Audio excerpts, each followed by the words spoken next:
The Jaguars have won the toss, but yet they are deferring. They will kick it away to the Rams, putting that defense on the field and trying to start off, John, like we talked about, that physical tone.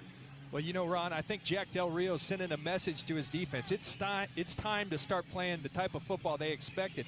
They intended to be a 4-3 defense this year due to injuries to a couple of starting defensive ends and Reggie Hayward and Mincy, who they liked in the offseason. They've gone to a 3-4 as a base. It's failed to get any pressure, as we talked about in the open. He wants to put him out there right away. Amendola back deep, just recently brought in. He's had a couple nice returns, but they've had some penalties on those returns. The St. Louis Rams now have the longest current losing streak in the NFL at 15 games, but they are 2-0 versus the Jags and have won 4 of their last 5 against AFC South teams. But for that man right there, Spagnuolo, all he wants is a win. Well, they need a win. It's been 15 weeks. It's been a long time. They need a win. I've said it before. I'll say it again. I like Steve Spagnuolo, how he's handling this team. They're positive. They need a win to validate what he's teaching. Josh Scobie gets us going here in Jacksonville. This will be in the end zone, 1 yard deep. Amendola with a move, another move, jumps out beyond the pile, and with a nice return, he's out to the 26-yard line. Gerald Alexander coming down with the tackle. Mark Bulger replaced Kyle Bowler in the fourth quarter last week versus Minnesota. Went a perfect 7 for 7 for 88 yards, but not enough to get the win. He injured his rotator cuff a couple weeks ago. He missed 2 starts in the process, but the Rams offense happy to have him back in control.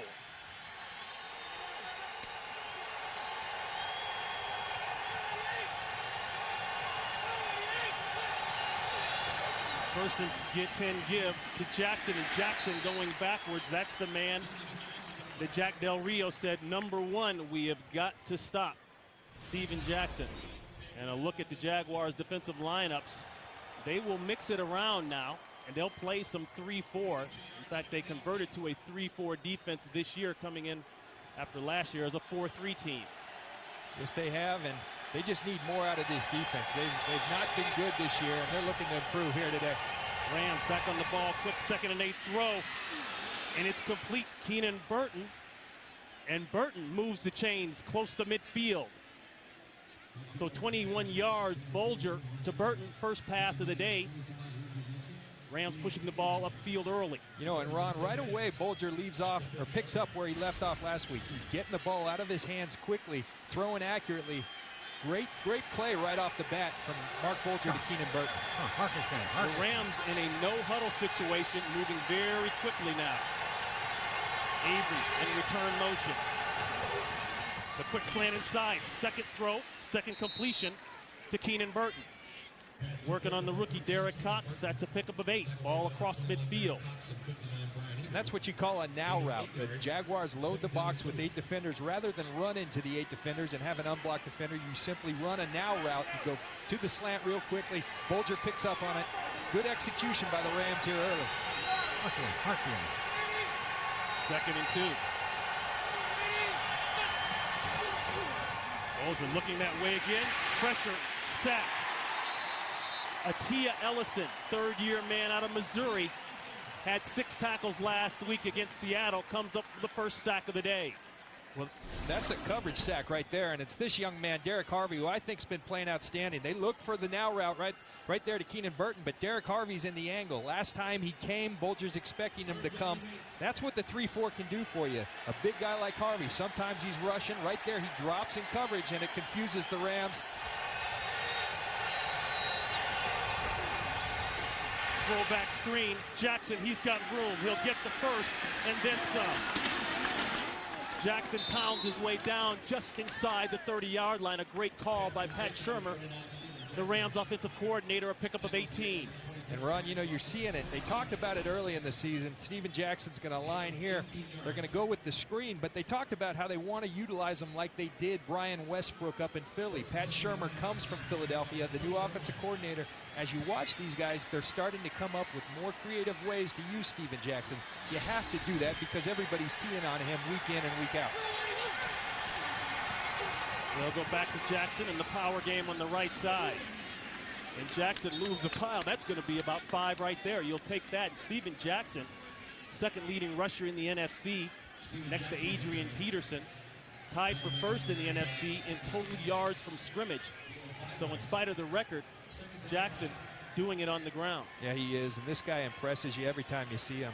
Everybody lines up and with their sole objective really to stop Steven Jackson first and foremost, but yet he produces week in, week out. He's an impressive player and an impressive guy who's great for this league. Second down and 5. Plenty of time for Bulger. Looks inside, he's got Jackson. Jackson inside the 20-yard line, and that'll be a Rams first down. A pickup of 6. You know, Jack Del Rio talked about Steven Jackson, and typically we hear about him physically. You know, he's big, he's strong, and he talked about that. But, he made a real interesting point, likening him to Larry Fitzgerald at Arizona. I'm going, where is he going with this? Dreadlocks, whatever. But he feels like these are star players that carry themselves with a level of class, and they're just good for the league. So nice respect from Jack Del Rio for a guy who certainly has earned it. The Rams looking to score here, the only team in the NFL without any points in the first quarter. They spread them out. They'll go back to the ground game, a pickup of about 2 yards. That's Kenneth Darby, the second-year man out of Alabama. Now, as you look at the Rams last week, they did a great job moving the field. They outgained the Minnesota Vikings, but here's the deal. They get in that red zone. 3 of them resulted in turnovers. You cannot do that. As Steve Spagnuolo said, you can stub your toe and kick a field goal here and there. We came out with 0 points because of these turnovers. They have to protect the football today. 2 crucial turnovers inside the 5-yard line really hurt them. Second and 8. Going up the corner of the end zone, caught. Avery, touchdown, Rams. He beat Derek Cox, 17 yards. And Donnie Avery, Ron, is a guy that they've been looking to get going. I talked to Kyle Bowler, the backup quarterback on the field today. He said Donnie is such a confidence guy, and that confidence is starting to come. They're starting, I think, sometimes, you come in as a coaching staff, you have new systems. Well, sometimes it takes a little while for the coordinator, Pat Shurmur and Steve Spagnuolo, to learn how to use Donnie Avery. And now I think they're getting that feel, and Donnie Avery has had a big couple of weeks and becoming the explosive player that everyone knows he can be. The extra point, good. Josh Brown kicks it away. Brian Witherspoon takes it on the run at about the 12, and he's got a gap.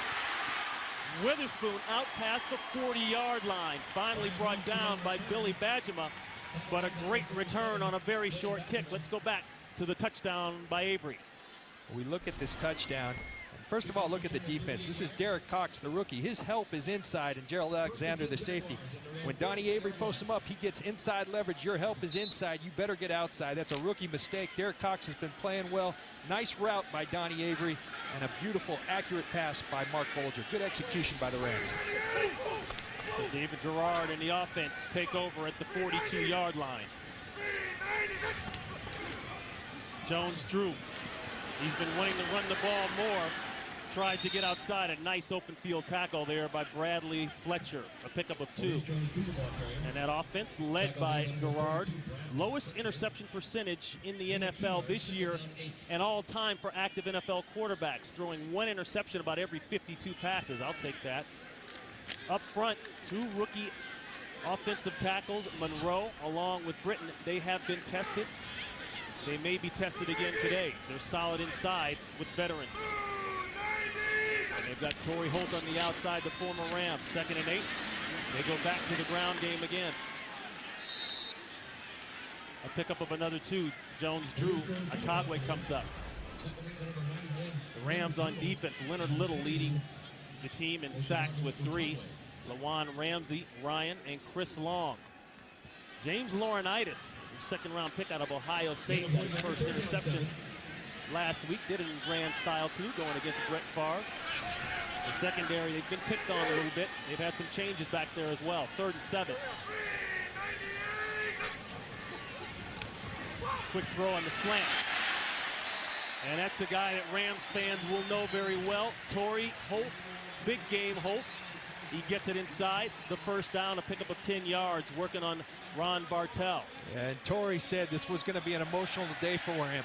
I've been there. You go back, you've spent a lot of time in one community with one organization. You come back to play your teammates. Everybody says the same thing, just another game. Not so fast. It's completely different. There's a ton of emotions. Torrey Holt off to a great start for the Jags. Former Ram of 10 years, still a Ram second all-time leading receiver behind Isaac Bruce. Play action, looking deep, going deep. The long sail route outside, and it's Holt again. Holt is inside the 10-yard line. Bartell again on the coverage. A pickup this time of 41 yards. And both Torrey and David Garrard talk. They're starting to get to know each other. Wow. Torrey Holt has always been known for his route running ability. He's done it often against Ron Bartell in practice, but he just took him to school there again. And Torrey Holt off to an impressive start, but that's something this guy has done throughout his illustrious career. And that puts Holt over 13,000 career receiving yards. As you see there, first and goal. Looking for the end zone, touchdown Jaguars. Maurice Jones-Drew for his 6th rushing touchdown of the season.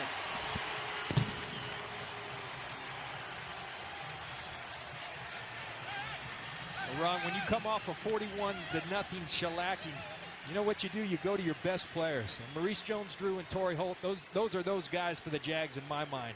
Great execution by the Jacksonville Jaguars on that drive, getting it to your big guns. Maurice Jones-Drew called for more runs. He got it early, and he put it in the end zone. But, John, that's just too easy. 5 plays, 58 yards coming off the great return. And a botch snap on the extra point. And Podlesh has to eat it.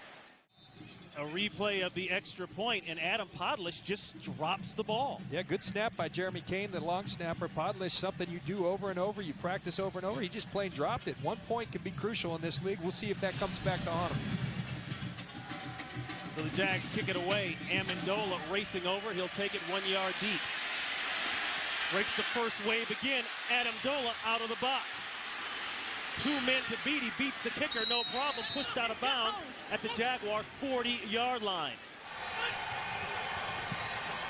Olger working on 13 straight completions. Going deep, he's got a man, and it's intercepted. Rasheed Mathis.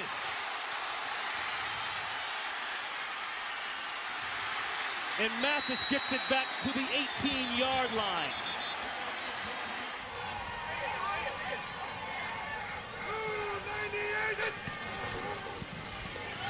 Give to Drew. Jones-Drew stacked up quickly. Let's go back to the interception. And you know, Ron, I think Mel Tucker talked about fundamentals. Look at Rasheed Mathis' eyes right here, but now they go to the receiver. Last week, his eyes were in the backfield on the quarterback. As a corner, you know this, Ron. You have to get your eyes on that receiver. He does that. When you play with good technique and fundamentals, and you're this good an athlete, good things happen. Very nice play and very nice adjustment to a rough week by Rasheed Mathis. Speaking of Mel Tucker, the Jaguars defensive coordinator, taking over there in his first year, 2nd and 8. Check down throw. Jones-Drew, nice tackle. He'll be about 3 yards shy of the first down, a pickup of 4. Will Witherspoon with the tackle. If you talk to these Jacksonville offensive coaches, I talked to Mike Shula, their quarterback coach. He said they don't really look at Maurice Jones-Drew in terms of carries. They always count and account for the touches. Whether he's running the ball, whether he's catching the ball, they want 20 to 25 touches for Maurice Jones-Drew a game. They're off to a good start. 34.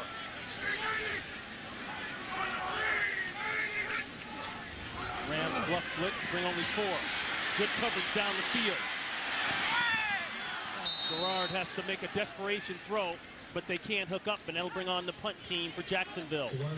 Intended for Mike Thomas. Pressure on the plate by C.J. Aiyuk. John, you hit it on the head.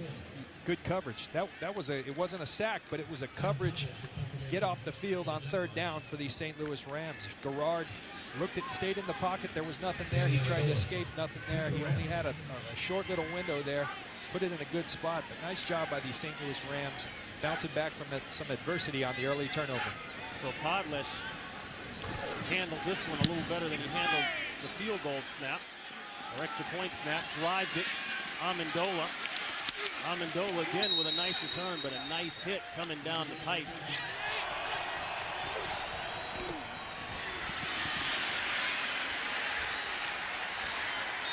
Rams stack up Steven Jackson. Jaguars playing that tough inside. I think Pat Shurmur, the offensive coordinator for the St. Louis Rams, is on the right track as they go no huddle here. But get the ball back in Steven Jackson's hand. He had a nice drive on that on the first drive of the game that resulted in a touchdown. You go for a quick strike. I don't have a problem with that. An aggressive turnover is okay. Now you got to get back in the flow of your offense with Steven Jackson. Pick up a 2, 2nd and 8, and they're there again. And a guy who's been there all year long, Derek Harvey. No yards on the play. And Derek Harvey's a guy who was the 8th pick in the draft last year, and people have been disappointed, but I turn on the film, and this guy is dominating whoever is in front of him.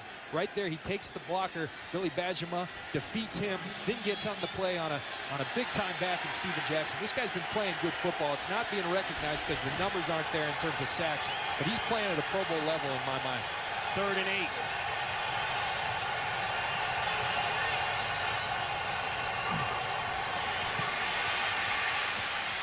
Complete. Amendola looks like he went backwards about a yard shy of the first down. It will be 4th down.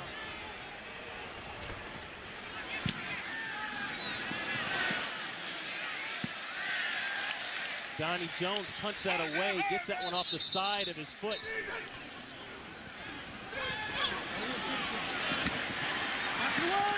Throw outside the completion to Mike Sims Walker, seeing action today, but last week a different story. Inactive versus Seattle for violating team rules the night before. Yeah, you know, and that, you ask, how does a team lose 41-0 that's going pretty good? Well, things like that happen. First of all, you take a long trip out west.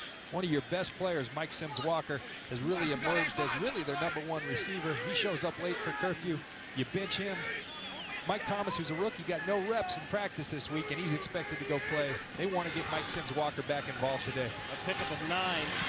2nd and 1 give. Easy first down there for Jones-Drew. Leonard Little bringing him down, and last week just destroyed by Seattle, 41-0. The second worst loss in team history. Seahawks didn't even throw, or didn't have to throw the last 11 minutes of the game. That's how bad it was.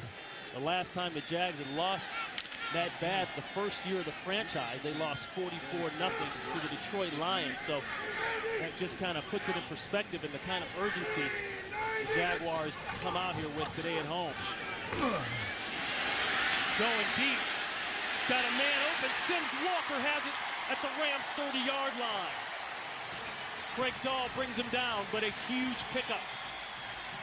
35 yards. Excuse me, John. I'm sorry. And when we talk to David Garrard, you could see how much he likes this young receiver. When you start making comparisons to the late Jaguar Jimmy Smith and talking about how smooth he is, and he's the closest thing they've had since Jimmy Smith, you know you like someone. This is a big guy. David Garrard says he's easy to throw to. He's smooth. I know where he's going to be. He gets separation at the top of the route. You saw right there, separation at the top of the route creates separation. David Garrard hits him in stride. Quick throw outside. That's to Mike Thomas. 4th round pick out of Arizona. No yards on the play. And Mike Thomas, another young Jaguar wide receiver, a whole slew of them on this team.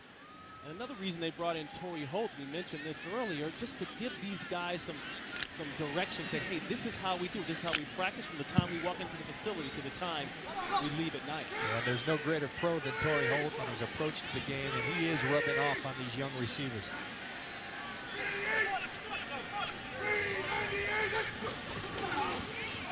Second and 10 run. Hitting the hole hard there. Bartell came up from the corner spot, a pickup of 2. You could hear the calls from the offensive line by our great Fox Audio down there, and a look at the receivers for the Jacksonville Jaguars in career games versus Torrey Holt's numbers. It's Torrey Holt, an old vet, and a bunch of young folks. And, you know, Mike Sims Walker's been around for a little bit, but he's been hurt for 2 years. Torrey Holt, his impact on this entire team. We talked to Darryl Smith, a linebacker, what he's learned from him. I think a great addition for these Jacksonville Jaguars. 3rd and 8. Time winding down here in the 3rd.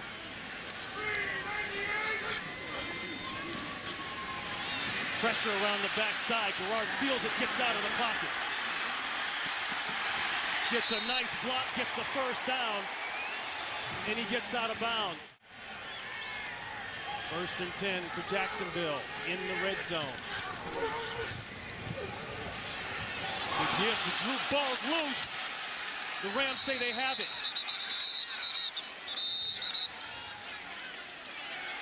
And there's the word from Jeff Triplett, our referee. The Rams do have it. And Ron, that's what these St. Louis Rams need. They've been the ones turning the ball over all year. They need some luck of their own. And Ron Bartell, I think, comes in off the corner here.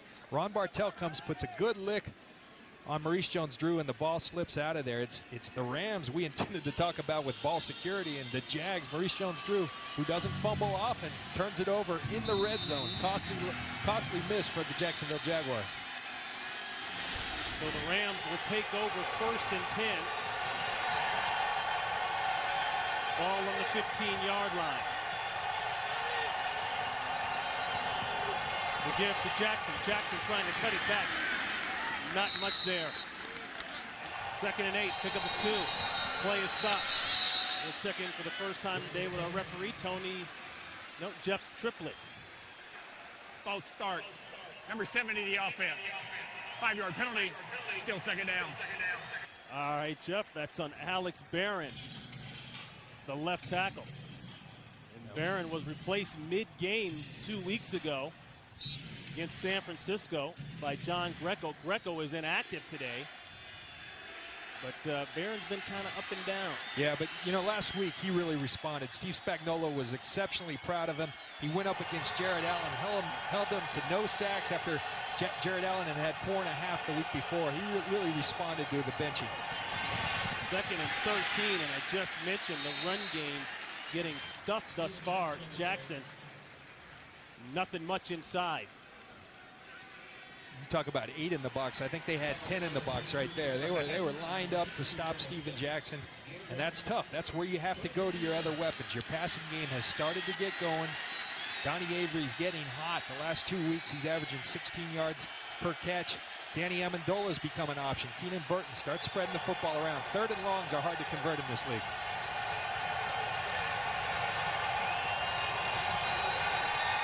Looking screen. Get it off late. Jackson jumps through the hole for the Rams' first down. A great effort by Steven Jackson, and he moves the chains. A pickup of 16 yards. And Ron, I can't tell you, Jacksonville right there knew that Steven Jackson was going to get the ball. Steven Jackson's right here on the screen. They do a nice job right there getting all over Steven Jackson. Bulger puts it where only Steven Jackson can get it, and then Steven Jackson does what only he can do. He carries the pile, he makes a little move, eludes the tackle by Brian Ewu, and then carries guys a couple yards for the first down. And the scoring drive, the opening drive, they had a nice 3rd down and 10 conversion to Jackson as well. Going down the sidelines, knocked away. Nice play there. That's the rookie Derek Cox. We talked about him a lot, John. You like him working on Donnie Avery. Derek Cox has a lot of tools. He leads this team in takeaways with 3 of them, 2 interceptions. He's very raw, like you'd expect a rookie to be. We saw him early on lose the outside technique on the touchdown to Avery, but he does things like that right there, hanging with Donnie Avery and getting the pass defense that really make you think this guy's going to be a special player. And it looks like Donnie Avery came up a little injured on that play. 2nd and 10, Jackson trying to turn the corner. Nice play there. Clint Ingram, who's been nicked up the last couple weeks, 4-year man out of Oklahoma, shuts down the edge and makes the tackle. And Donnie Avery was so important to this team early on. Everyone's keying on Steven Jackson as you see Donnie on the sidelines a little banged up right now. But Donnie Avery the last 2 weeks, 8 catches for 134 yards, 16 yards per catch. That's the explosiveness they've expected from him, and that's what he brings to this offense. They need him healthy. A loss of 2 on the play. 3rd and long. They check it down to McMichael, and McMichael will be well short of the first down. He got 3, they needed 12. That'll bring on Donnie Jones. For St. Louis, you have to keep yourself. They converted a 3rd and 11 earlier with the screen to Steven Jackson. You can't make a living of converting on 3rd and 10+ conversions. You have to get yourself in manageable 3rd downs. Right there, I think the turnover bug spooked them a little bit. They aren't going to throw the ball downfield. When they've continued to turn the ball over, they take the safe check down and have to punt. Donnie Jones, his last punt was 29 yards. He's got a healthy 49-yard average, and he shanks another one. So a 1-point game here in Jacksonville. The Jaguars offense will take over. Ball spotted at the 30-yard line, and a quick look at the Jaguars offensive leaders. As we mentioned, both running backs, a tough go of it. On the other side, Jackson, 7 carries, 11 yards. 1st and 10 throw, the slant inside, complete. Sims Walker. Walker, a good healthy pickup, about 8 or 9. Witherspoon on the tackle. And again, Ron, much like the Jaguars stacking the box to stop Steven Jackson, this Rams defense is stacking their box to stop Maurice Jones-Drew. So what do? You don't keep pounding your head into a wall. You get the ball to your receivers. You start to spread it around. Good quick slant by Mike Sims Walker right there.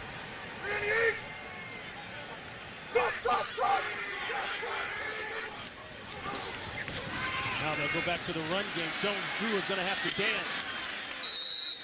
And he couldn't dance out of that constriction. Clifton Ryan is all over him. That's a loss of 3. We talk about stacking the box. Look at all these guys. 1, 2, 3, 4, 5, 6, 7, 8, 9. You got 9 in the box. How about that? You know, and sometimes you can run into it, sometimes you can't. Unblocked guys in this league are going to make plays, even on special backs. Nice play by Clifton Ryan. I like the way they stayed home there. You saw James Hall not chasing it across the football, staying backside to help out late. 3rd and 5, blitz, wide open man. That's Jones-Drew. And Drew across midfield, and a Jaguars 1st down. Brought down by David Roach, a pickup of 16. Well, the Rams bring pressure on this, and this is one thing I saw on film versus Jacksonville. You're going to see Laurinaitis, Dahl. They're all up there. They're going to bring pressure, but somebody has to have Maurice Jones-Drew. You saw a lot of free runners last week, and sometimes you just try to overload aside, but you have to account for guys coming out of the backfield. That's not sound to have that many free runners. They've got to clean that up. The Jaguars obviously saw it and took advantage of it.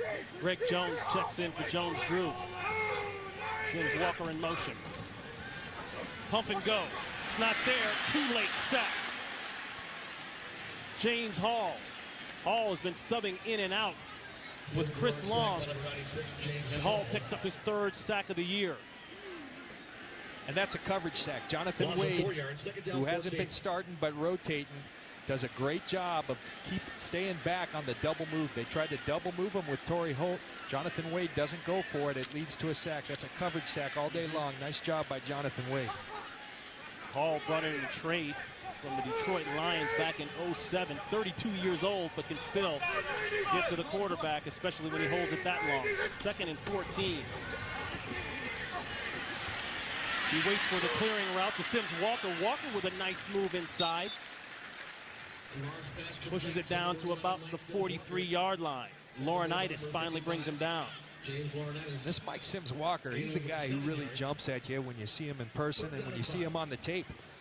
I talked to Torrey Holt about Mike Sims Walker, and he said he has all the tools, and physically and mentally, everybody on the Jaguars went out of their way to say last week's suspension, that type of behavior from Mike Sims Walker is out of character. But Torrey says he's a big guy who can change direction. He thinks he's going to be a big-time football player. 4 catches for 61 yards already for Sims Walker. A pickup of 9 there. Good pocket. Pocket collapses. No place again to throw the football. That time, Leonard Little coming around. And that'll bring up 4th down punting situation for the Jaguars. So again, the Rams defense stepping up, holding, and getting off the field. Yeah, they are. And you talk about consistencies for the St. Louis Rams. Leonard Little has been one of those guys. His 85th career sack. He's been doing this well for a long time. He pushes a rookie, Eben Britton, around right there and gets after the quarterback. That's what Leonard Little does. He's continuing to do it well this year. That'll bring on Adam Podlesh, sporting a 41.7 yard per punt average.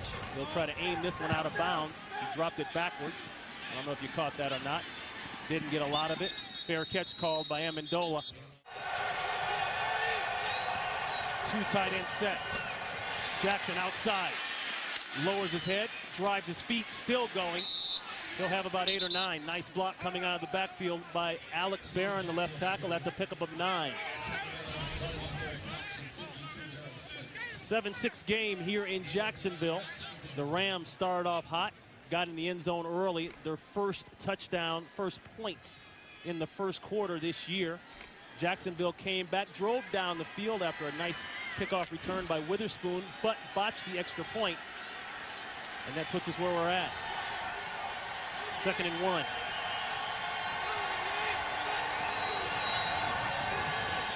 Bolger checks it down. Missed tackle. Jackson. Spin move. Looks as though he's got enough for the first down. Bolger. Throw the opposite side and a good open field tackle. Reggie Nelson coming down from the free safety spot. That's a loss of 3. Both backs having trouble running the ball out of the backfield. They've had success up to that point there with passes out of the backfield.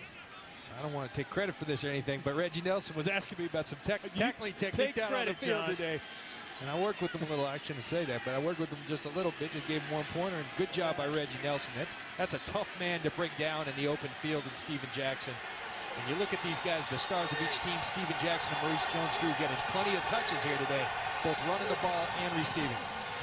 Back to Jackson. They keep pounding it. And to a man, every defensive player we've talked to has said the running back they fear the most in the league is Steven Jackson. Yeah, and you're not just, excluding Adrian Peterson. Right. Everyone knows Adrian Peterson's incredible, but they think probably the most complete back, and I'm not so sure I don't agree with him. He does everything well, and the thing that continues to astound me is that now Donnie Avery's out. Everyone knows they're going to Steven Jackson, but yet he continues to produce. 3rd and 4.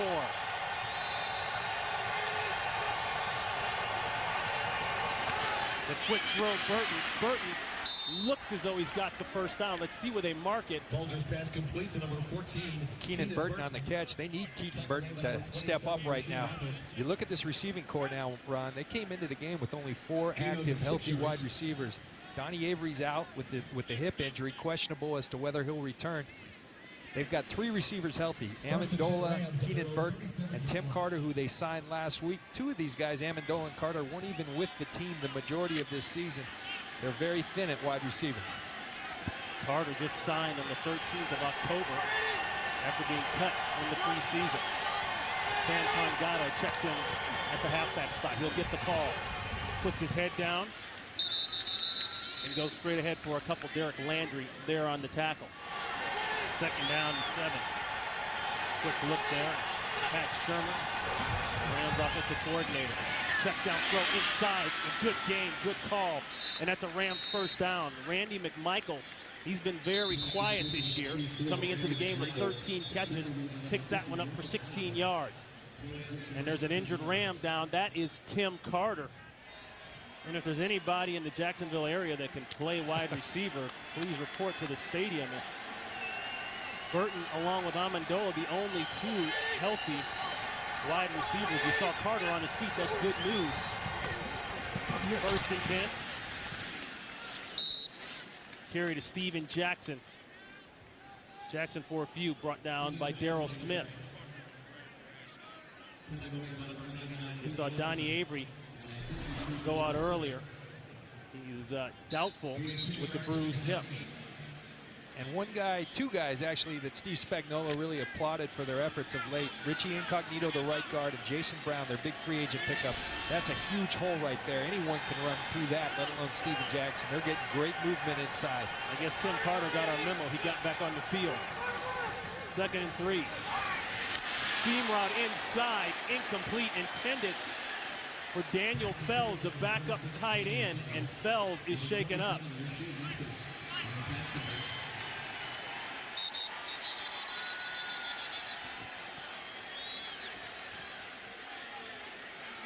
Looked like Mathis got him in the middle of the field. And Fells is still down. 3rd and 3. Blitz coming.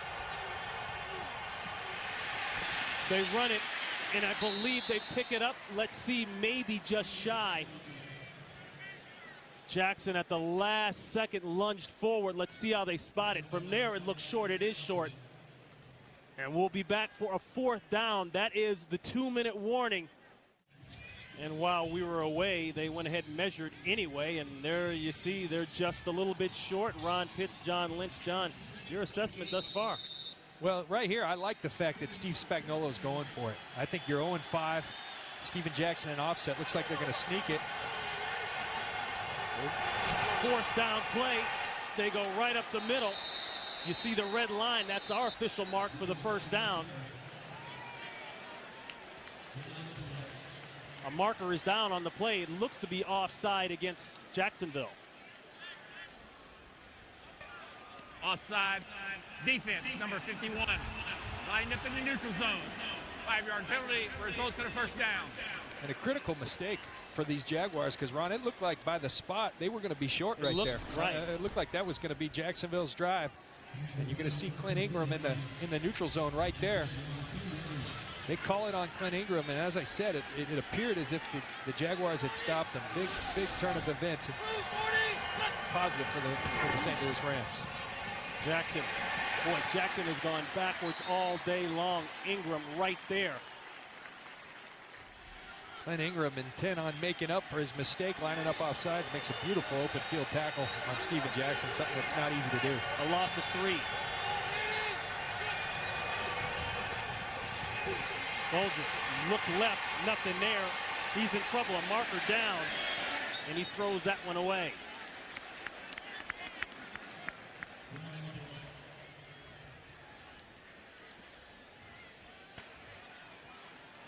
Tripping. Number 34, their offense. 10-yard penalty. Still 2nd down. That's Kenneth Darby. We talked about it in the open. I mean, this is something that has continued to kill these Rams.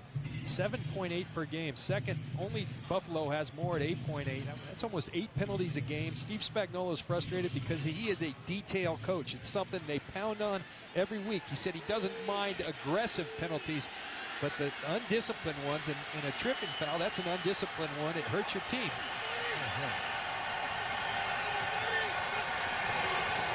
Second and long. Quick screen. Darby with some room, cuts it back. Just barely got to the 35-yard line. 53 seconds and counting, a pickup of 7. Both teams with 3 timeouts, 1 timeout burned by Jacksonville. Timeout, Jacksonville, their first. It's important for St. Louis right here. It's third and a lot to go. You just got to get your field goal here. Put yourself in position for the field goal. You can go to half ahead by 4 points. You do not want to turn the ball over by trying to force it for the 1st down. 3rd and 16.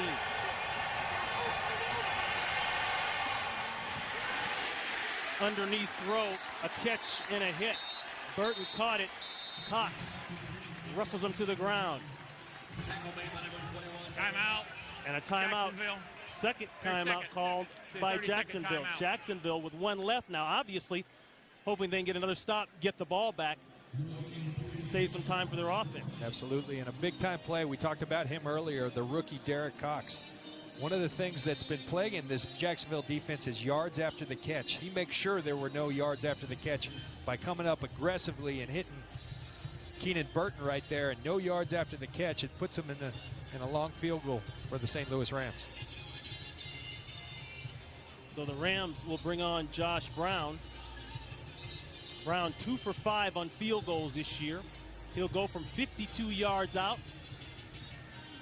He's hit 1 of 2 from this distance this year.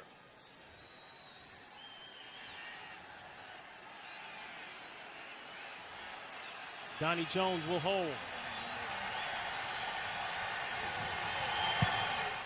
It's up. Plenty of distance. It's straight and it's good. Rams trying to get off that sled of 15 straight games of a loss. And as we said in the open, and at the top of the game, they are 2-0 against the Jags, and 4 of their last 5 are wins against NFC South opponents. Witherspoon out of the end zone. His last return was a good one.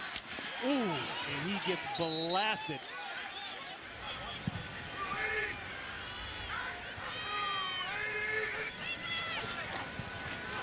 Pressure inside. They brought the safety blitz, and it's incomplete.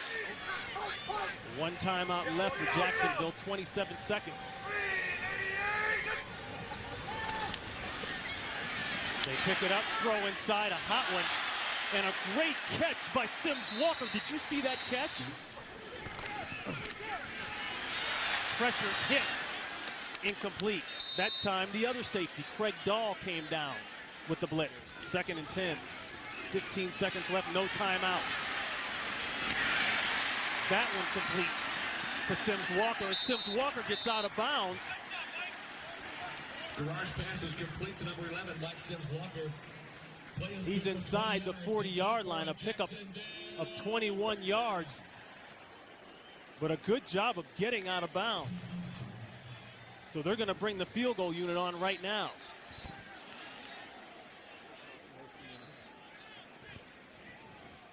So Scobie will come on to try. 58 yards. He's got 2 from over 50. That's the most in the NFL. In pregame, he hit from 55 yards out. And a timeout call by the Rams. They'll try to ice him up a little. I don't even know that that works. What do you think, John? You know, Ron, and I'm not so sure the play prior to this, Mike Sims Walker. Now, if you as a defensive back hit the pile back and stop momentum and the guy gets out of bounds, they're supposed to roll the clock. Right. And instead, they gave him, Mike Sims Walker, he out of bounds. Watch him here. They all hold him up. But then at the end, if you drive that receiver back, which James Laurinaitis did, the clock is supposed to continue to go rather than stopping the clock for getting out of bounds. That's a good point. I think they missed that there and gave the Jags an opportunity for this kick. So here we go, 58 yards out.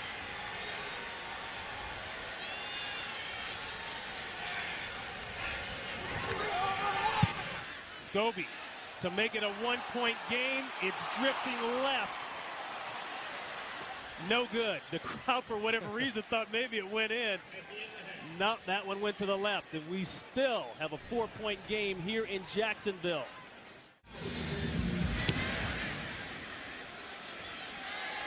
So we're underway here in the second half. Witherspoon had a couple of decent returns. Floats outside, takes it back inside. Never looks like he's doing a whole lot, but his numbers are always decent. Gets that one out to the 30-yard line. David Roach on the tackle. And that's where Garrard will set up. Garrard said to us in the meeting the other day, we are still trying to define ourselves. John, you've talked about that. You talk to some guys on the team, they say we're a passing team, and other guys say, no, we're a run team, we need to get back to it. No matter how you slice it all up, they're down by 4 here to the Rams starting the second half. Garrard was very efficient, 11 of 14 for 169 yards in the first half. Maybe you need to put it in his hands. Look at that Rams defense. Paris Lennon sits inside over the center, and good coverage working on Holt, but a marker comes down. Ron Bartell, former teammate against former teammate. And let's see what Jeff Triplett calls. Pass interference, number 24 of the defense. Automatic first down.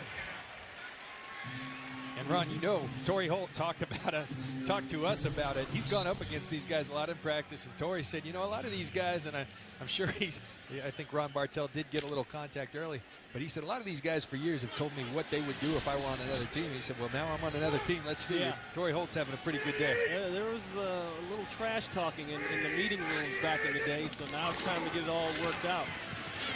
Jaguars go to the run game, coming up hard, boy. Craig Dahl along with Long. Dahl came up from that safety spot. Dahl has started the last couple of weeks in place of the injured James Butler. And I know, John, you like the way he comes up and puts the helmet on. Yeah, I really do. I think he's been a nice addition. I know James Butler's very familiar with his defense, but Craig Dahl's really provided some juice. I think they're very high on him. His one issue has been durability. He's been hurt throughout his career, but he's playing at a high level right now. 2nd and 7. Check down throw to Drew. Drew with a decent pickup. He's going to be about 2-3 yards shy of the first. He picked up 4. Paris Lennon drives him out of bounds. And Drew talking some trash to the Rams sideline. You know, but they've done a good job keeping him intact today. And one of the things, Ron, I know we talked about is Maurice Jones-Drew really misses Fred Taylor. I know from playing against him, his stature is different than most running backs at 5'7", 208. You know, he's a bowling ball, and sometimes when you see him all the time, you get used to playing that. But when you had Fred Taylor pounding, and then they need that change of pace. They need that compliment to Maurice Jones-Drew. They give it to Drew. Drew will pound through using that bowling ball stature and get the first down. Should have been intercepted. Bartell, and he can't hold on. He'll think about that one until he gets another one. And you know, if Bartell doesn't have it, Craig Dahl's got a great chance. He throws into clear double coverage right here. You see Bartell, and then if he doesn't get it, Craig Dahl's right there. That's something. When you're 0-5 and you want to get your first win, you've got to produce on those plays. You've got to play right in your hands, and you've got to finish the job. Ron Bartell needs to finish that play. And that's one reason you see a lot of switching going on in the secondary for the Rams. Justin King along with Fletcher, all playing at corner. Garrard in trouble. Garrard, as big as strong as he is, he will not get out of that one. Give the sack credit to Clifton Ryan. Nice job by these Rams getting pressure on David Garrard. You know, he's going to hold the ball. You've got to create some pressure. They're doing a nice job of creating pressure. Steve Spagnuolo's group. Everybody remembers those New York Giants, you know, that beat the Patriots in the Super Bowl. He was the defensive coordinator. He knows how to get pressure. He doesn't have the athletes that those Giants had, but they're getting there. They're getting pressure on David Garrard, and it's affecting the course of this game. Spent some time under Tom Coughlin, the former coach here, and under the former Jim Johnson, the late Jim Johnson, the Philadelphia Eagles defensive coordinator. Pressure again. That's a free ball. What do they call it? No whistle. It's tipped. Craig Dahl comes up with it. That's a fumble. Leonard Little causes a fumble.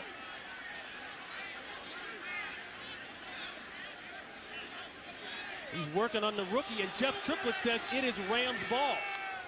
They're saying he hit his arm, that ball up, as I said, a free ball. Now the question is, coming from Jacksonville, was his arm going forward? They would like to call that an incomplete pass.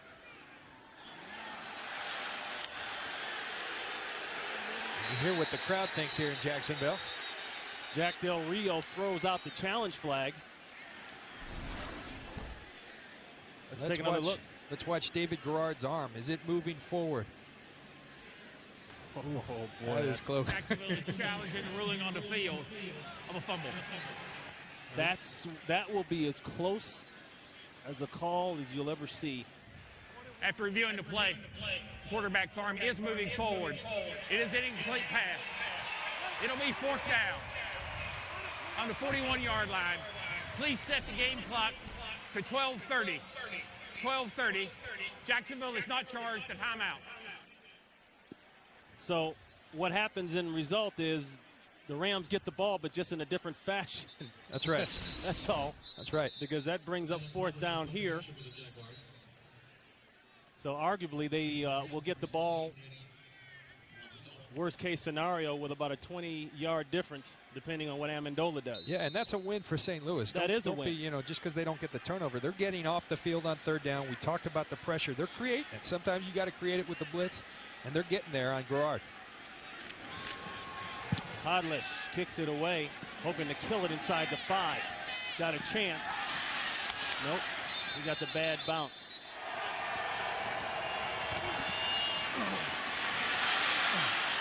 And this is a guy trying to go all over the Jacksonville Jaguar defense, and he does it on the 1st and 10 carry. 15 yards, Steven Jackson.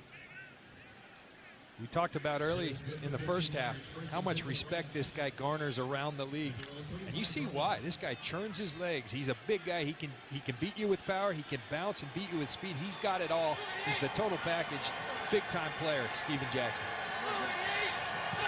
Jackson at 50 yards rushing on the day. Throw outside, Fells shaken up. in the first half, got off the field under his own power. That time a nice reception outside. We talked about Steven Jackson being able to do everything. Watch him here pick up the blitz. These are little things, but he goes low on Darryl Smith. He cuts his guy down. He does everything well. This guy is a pro's pro. He's weathered some tough years here, but he always remains positive, and you know, he's playing a great football game today, as he usually does.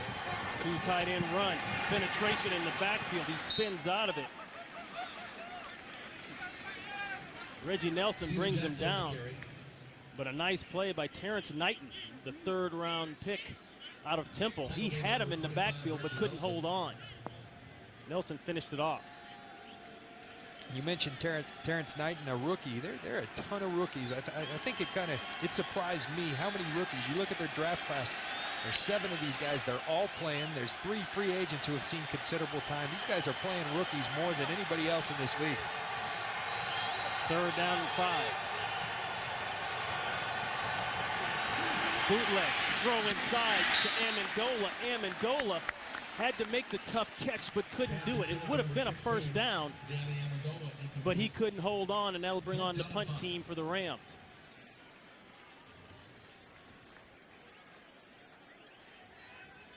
Johnny Jones in confirmation for the Rams. So the Rams came with a little exotic formation. Tried to get something fast in the flat. It wasn't there. Donnie Jones has struggled. Last 2 punts, 29 yards and 39 yards. He comes in with a 47-yard average. That one, another bad punt. Off his foot at least, gets a decent roll. And an 8-man front. They come out of it. Go get a run. Jones-Drew spins and he goes down 1 yard shy of the first down. IU finally brings him down. And you know, Ron, you talked about it, an 8-man front. Craig Dahl rolled down into the front. And if you're going to run into an 8-man front, you better break tackles. And that's exactly what Maurice Jones-Drew did right there. He ran through the tackle of Craig Dahl, and he got productive yards. He got 8 yards there. And Craig Dahl's free. Ron Bartell got the crack replace, and Maurice Jones-Drew ran right through that tackle. John, anybody ever yell crack on those crack plays for you? They did. I never heard them. On the 2nd and 1 play, the cutback, and it's not there. Jones-Drew tried to go backside. He talked about the importance of the blocking backside on all cutback plays in this offense. But a good job by the Rams defense, a loss of 1 on the run. Yeah, you know, but that first down for these Jaguars helps them out. We've seen them get in these 3rd and long situations. This Rams defense is very good at creating pressures, exotic pressures, as you call them, in those 3rd and longs. This is a manageable 3rd down. We'll see if they can convert. It's critical that they get some drives going. 3rd and 2. They'll pass it. Mercedes Lewis with what I believe is his first catch of the day. And that's good for Jaguars' first down. And there's been a lot of talk about Mercedes Lewis this year. He rededicated himself to the offseason. No more coast-to-coast trips back out to Los Angeles. He stayed here in the offseason, worked out, dropped some pounds, gained some lean muscle mass, and he's gotten off to a pretty good start. He's a beast. The guy is 279 pounds playing tight end in this league. He's got that kind of ability to catch the ball and can maul you blocking. Pick up a 5. Looking deep. Center of the field. Picked off. No. Dahl can't hold on, and you've got to have those. John, I know as a former safety, you're cringing when you see a guy drop one like that. Yeah, and a wonderful read by Craig Dahl. He makes up a lot of ground. You see David Garrard put it up and Craig Dahl right there. But you just have to finish these things. On the successive drives, we saw Ron Bartell on the previous drive drop an interception. We now see Craig Dahl drop one. If you're 0-5, you're trying to get that first win, you have to make those plays. You have to make that. Intended for Sims Walker. Resets it, 2nd down. Slant. And there are the flags. Intended for Holt, working on Bartell. It's going to be PI. His hands were all over him.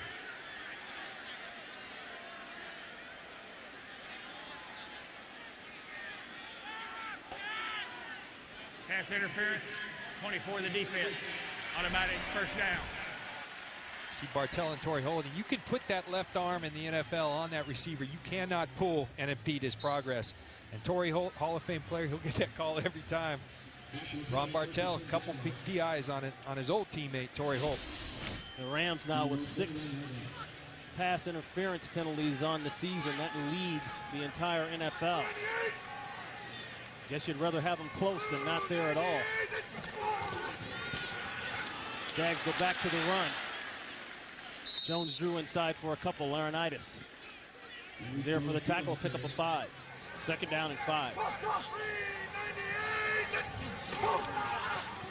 Draw play to Jones. And the Rams coming in ranked 23 in the NFL in run defense, giving up 4 yards a crack. Well, they look like more of a team that's ranked in the top 10 in run defense so far. Doing a nice job bottling up Maurice Jones-Drew. Again, you go back to Steve Spagnuolo. He's never wavered from his details. And Glenn Flageol, the defensive coordinator, they're doing a nice job of teaching these guys. They haven't wavered in what they're teaching. The players respect that, and it's starting to pay off on the field here. Flageol, the Rams defensive coordinator, dialing up some good stuff that far. Third down, not much pressure. The throw and a catch. An easy first down. That's to Mike Thomas. 4th round pick this year out of Arizona. They're hoping he can emerge as that number 3 guy. And again, we see right here, I said it to open this drive, the Jags have to be more productive on first and second down. David Garrard told us, you put this defense in 3rd and 6 situations, they're going to come after you. Right there, they get in a 3rd and 4. The Rams bluff blitz, come out, and they make a nice conversion to Mike Thomas, who they're really high on in the slot, these Jacksonville Jaguars. Rashad Jennings checks in, he gets the play action, screen to Jennings. Jennings won't get out of the backfield. Nice job in the backfield of sniffing that one out. Clifton Ryan, we've already called his name a couple times today, along with Witherspoon. And Ron, David Garrard, you know, he lost 20 pounds in the offseason, looking good, feeling good about himself. He had enough time to go get a little drink of water. That's the life of the NFL quarterback. You get to go enjoy a little water in between plays. And I don't remember ever doing that as a DB. Do you, Ron? Are you kidding me? Yeah. Just like they always sub out wide receivers when they go deep and they come back and they're tired. Did we ever sub out? No. A loss of 3 on the play. Jones-Drew back in. 2nd and 13.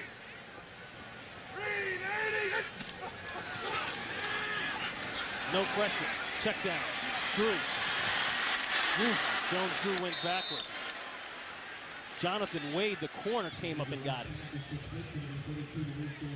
Nice job by Wade shutting down the play. That would have gone for at least another 5 yards. Yes, it was. It's not easy to hit that little bowling ball Maurice Jones-Drew in. You know, 5'7", but 208 pounds. That tells you how thick he is. He usually doesn't go backwards. Jonathan Wade, little cornerback, puts a nice pop on Maurice Jones-Drew. It's usually the other way around. Maurice Jones-Drew popping. Exactly. Pickup of 8, 3rd and 5. Here comes the pressure.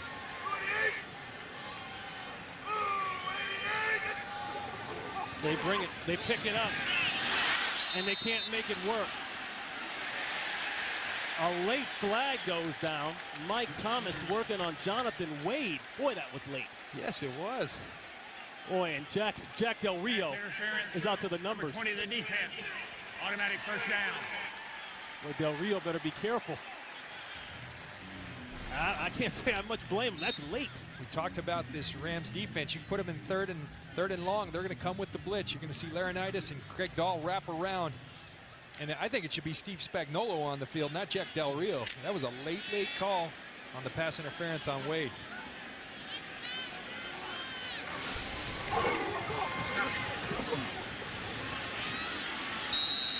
Go back to Maurice Jones-Drew. And you're right, Spagnuolo should have been the one out in the field. I don't know what Jack's angry about.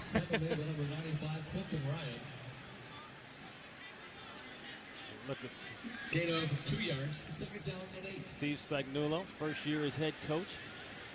Mentioned last 2 years in New York as a defensive coordinator under Tom Coughlin, old Camp Coughlin, as they like to say. A defensive assistant under Jim Johnson, the late Jim Johnson, the defensive coordinator in Philadelphia, 8 years there. So between those two men, he's got a lot of football knowledge, especially defensively. That one tipped Leonard Little has already caused some drama. He hit Gerard a series earlier in what looked like a fumble, but it was ruled an incomplete pass. See Leonard Little right there, getting his hands up. If you aren't going to get to the quarterback, what do they tell D linemen? They tell them, get your hands up. Leonard Little having a nice game today, putting on pressure and making plays like that. He thinks he should have caught it.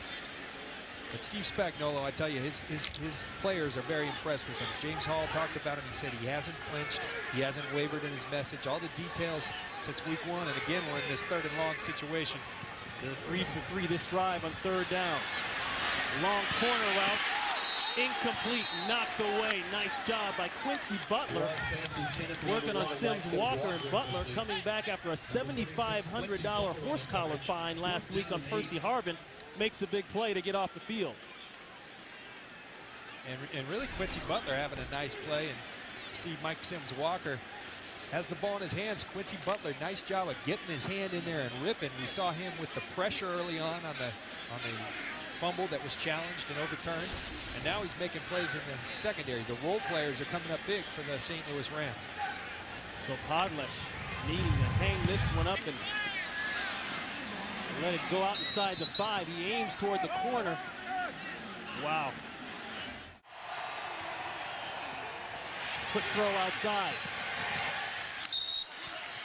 That's Keenan Burton. Burton good enough for 2. 2nd down and 8. Play action. I don't think Jackson was ready for that one. That was a quick one. We talked about how critical it was for Jacksonville to be productive on 1st and 2nd down. Your defense is doing a nice job if you're the St. Louis Rams. You get 1st and 2nd down, you only get 2 yards. You put yourself in a tough 3rd down situation. We'll see if the Jags can get any pressure. This is something they've struggled to do all year long.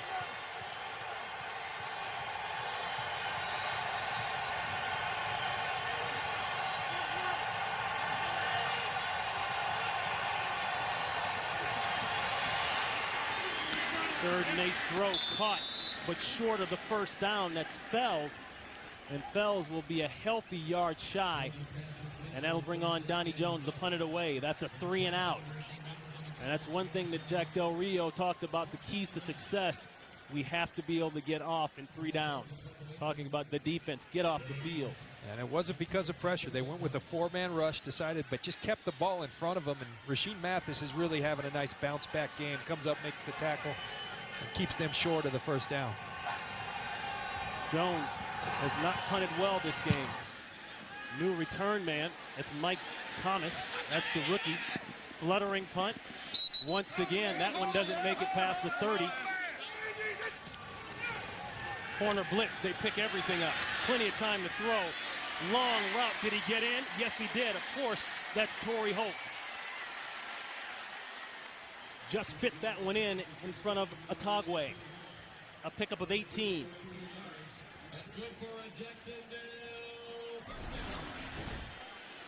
See a high throw but look at Torrey Holt. What a pro, getting 2 feet in. Those are the little things he does that has made him so special. Jacksonville went to a no huddle, but on the other sideline for the Rams, they throw out the challenge flag. I think Spagnuolo questioning whether or not, perhaps whether or not, Holt got in. St. Louis is challenging the ruling on the field of a completion at the sideline. Exactly.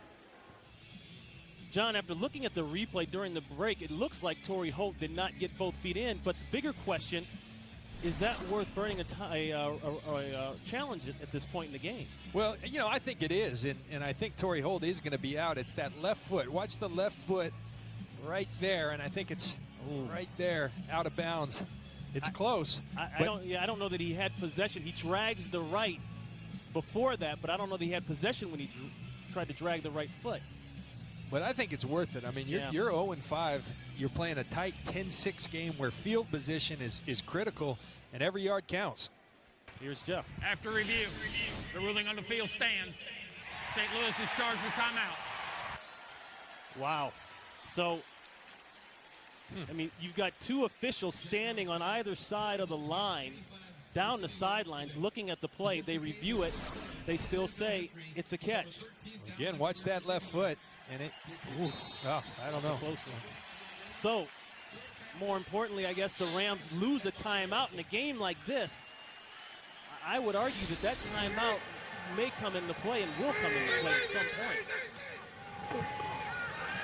First and 10 play action. Crossing route, it's there. So they go right back to the guy who just caused all that drama during the replay. And Torrey Holt moving the chains again. That one for 16. Back-to-back long-range receptions for Torrey Holt. I think when Dirk Cutter, the offensive coordinator for this Jacksonville team, says we got to make some plays, let's go to Torrey Holt. You know, guys have a history in this league, and when they go back to play their old team, they play well. And that's just human nature. It's what great players do. Torrey Holt's a little banged up, hurting there, but he's certainly making his imprint on his former team here today. And he's gone over 100 yards for the 47th time. Quick throw inside. Thomas juggled it, but holds on. Second and 4 throw went backside on the slant route, and they got Mike Thomas. Thomas, the Pac-10's all-time leader in catches, and really looked at as more of an all-purpose scoring machine as Holt checks back in. And Ron, I talked to the quarterback coach for these Jacksonville Jaguars, Mike Shula, yesterday, and he told me this Mike Thomas is a kid that we really want to start expanding his role. He's a very valuable receiver in that slot. Little now routes like that. He's a great athlete, kick returner, punt returner. Get him the ball in space, and you're seeing them 2 plays in a row go to Mike Thomas. 4 catches, 25 yards, 12 on that one. That one tipped and intercepted. Laurinaitis with his second career interception, and it's a huge one. He takes it back to the 26-yard line. Ball tipped coming out. James Hall may have gotten a piece of it. They go back to the ground, Jackson. Laurinaitis grew up a Vikings fan and always, excuse me, I'll get this in a second. This is the end of the third quarter. So a huge interception there by Laurinaitis. Keeps the Jaguars off the board once again, puts the ball back into the hands of the offense and Bulger. And they'll start the fourth quarter with a 2nd and 8. Quick throw outside, that's complete to Carter. 3rd down and 2. Timeout called by Jacksonville. They're first. Inside route, incomplete, knocked away. They tried to go at the rookie Derek Cox, intended for Tim Carter. The defense was great, and that'll bring up 4th down, 3 and out.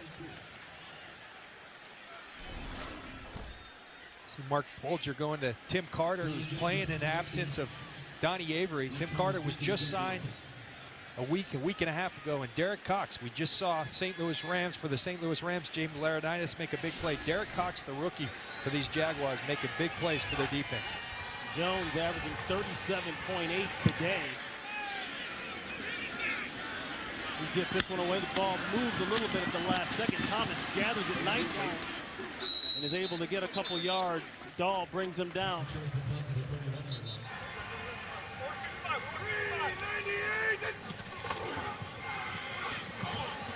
Jones Drew bouncing around. Looks to be about 5 on the 1st down carry. Better than that, it's 6. Witherspoon wrapped up his legs. Credit with the tackle. We showed Donnie Jones on the sideline, and I think he was talking about the swirling wind. I was down on the field before the game, and we've got 10 to 20 mile an hour winds. Unusual. I talked to Adam Podlish, the punter for the Jags. He said it's hard to predict where it's coming from. We'll see if that plays a factor in special teams late in the game. 2nd and 4. Jones Drew again. He leans forward for the 1st down. So after the 1st down carry by Jones Drew, Gerard looks deep, not there. He's got an ad-lib. Nice ad-lib. Better ad-lib, a 1st down, and he's out of bounds. Finally pushed out by Fletcher. But we talked about Gerard and more muscle in the offseason, working out. Dropped the weight, and we saw it there. It's paying off. I mean, we asked him how that's translated, the weight loss. He lost 20 pounds since the last game of last year in 08. We asked him how it's translated to the field. He said, well, other than looking good in my uniform, my feet feel a lot quicker. Right there, he's showing those feet. And again, I mentioned the leading rusher among NFL quarterbacks, and he's using his mobility to his advantage. That was good for 10 yards. One back set. Quick screen outside. That's the backup tight end, Zach Miller. Miller, look at Miller go.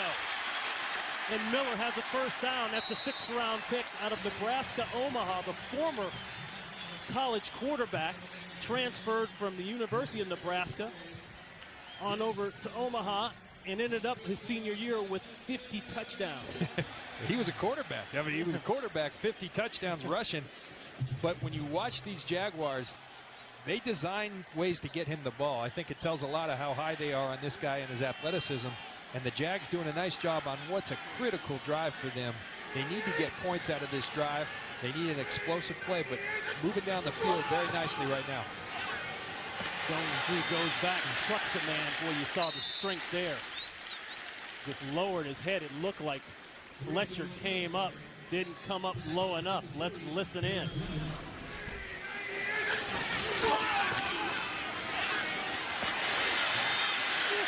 Welcome to the NFL, Bradley Fletcher. He's a rookie out of Iowa. And Maurice Jones-Drew, he can bring it. Looks like it got Maurice a little bit there, too. Rashad Jennings, 7th-round pick out of Liberty, replaces. 2nd and 5. They'll go to Jennings. Jennings with a few. Chris Long on the tackle. Big drive for a lot of reasons, not just to try to secure the victory in this game, to go ahead points, but you look down the road, John, they've got the bye next week. Coming off this thrashing in Seattle, they want to get healthy, not just win-loss wise, but emotionally. Yeah, they want to gear up to go into a pretty serious run coming up in the schedule. Yeah, this is when you make hay as a team. And Tony Dungy, one of the things he said, this is the most important part of the year for football teams. Late October, early November, all in November, you either go up, you go down. And he's trying to go in. It's Jones-Drew. Gets away from the horse collar. 9 yards for pay dirt. And he gets it down to the 1. A nice block there by Mercedes Lewis. 26 big ones and a first down. Goal for the Jaguars. And that's just will by Maurice Jones-Drew. He's a guy who called out his coaches and teammates. Well, if you're going to call him out, you better produce. And look at him just carry people. He carries that Rams defense all the way down the 1. This guy wants to win. He was disgusted with what happened last week. Number 65 reports as an eligible receiver. And it took him a little while today, but they're finally getting him going.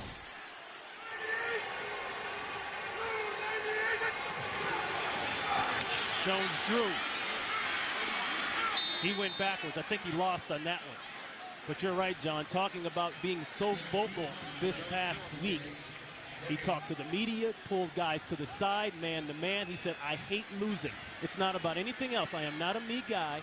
It's just that we cannot afford to have that kind of performance, referencing the Seattle loss for the rest of the season. Yeah, and I think the important thing, he did it publicly through the media, and he did that intentionally for effect, but he talked to his teammates too. That's the important thing.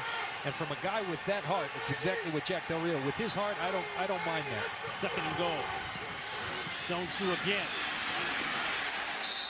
Still short. Rams defense not conceding the 6 points. Lawan Ramsey with the stop. Maurice Jones-Drew bounce. Lawan Ramsey and Larry Grant, the linebacker, getting an opportunity to play. Do a nice job keeping him out of the end zone. The St. Louis Rams, 2nd most points allowed in the NFL. They need a big stop here.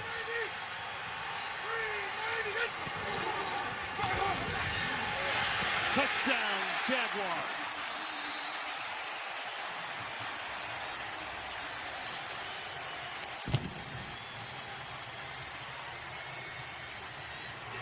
He spun right off the hit by Larry Grant. Grant didn't wrap up. And the Jaguars take the lead for the first time today.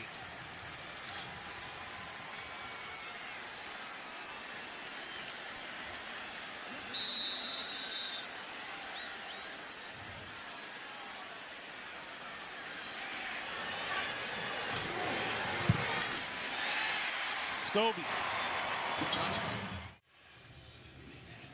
And you don't think it's important for Torrey Holt to beat his old teammates? Look at him talking to his offensive line saying that's the kind of drive we need out of ourselves. That's what we got to expect. This guy wants this game in the worst way. I've been there. I've played against your own team. You love them, but you want to beat them. Grew up working on a tobacco farm, and he would get this sticky residue on his hands. He likes to credit that to catching the ball so well. I think it's got a lot more going on than that, but he's getting guys fired up, and you see what it's done. It's translated into big plays on special teams. The Rams offense the last two series resulting in 3 and outs. Here's one reason why you get Steven Jackson running sideways. Let's go back to the touchdown. See Maurice Jones-Drew going straight ahead. We talked about him being a bowling ball. What do we mean? Well, right here, ricochet off that bumper, and if you're Larry Grant, God gave you arms for a reason. You better use them. You got to bring those arms. You are not going to take a guy like, I appreciate your courage, Larry, but you got to bring those arms against a back like Maurice Jones-Drew. A loss of 3 on the play. Ron, I think the loss of Donnie Avery is just critical here. This guy, he's their #1 receiver. They've been without him most of this game. Bulger floats that one out there.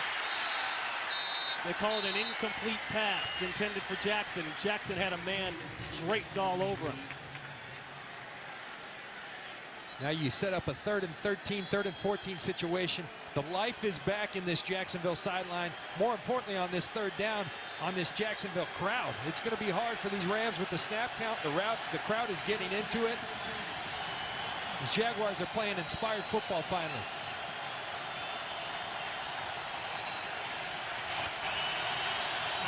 And a timeout called by the Rams.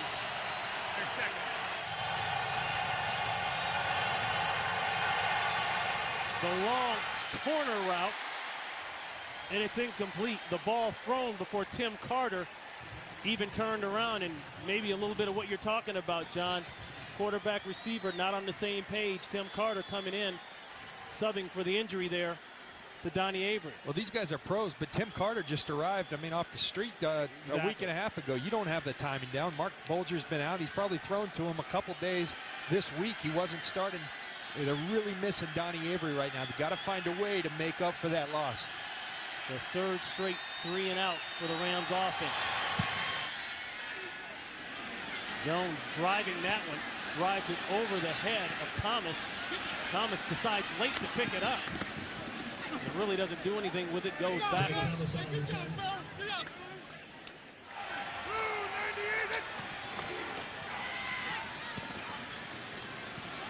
And that's Jones-Drew.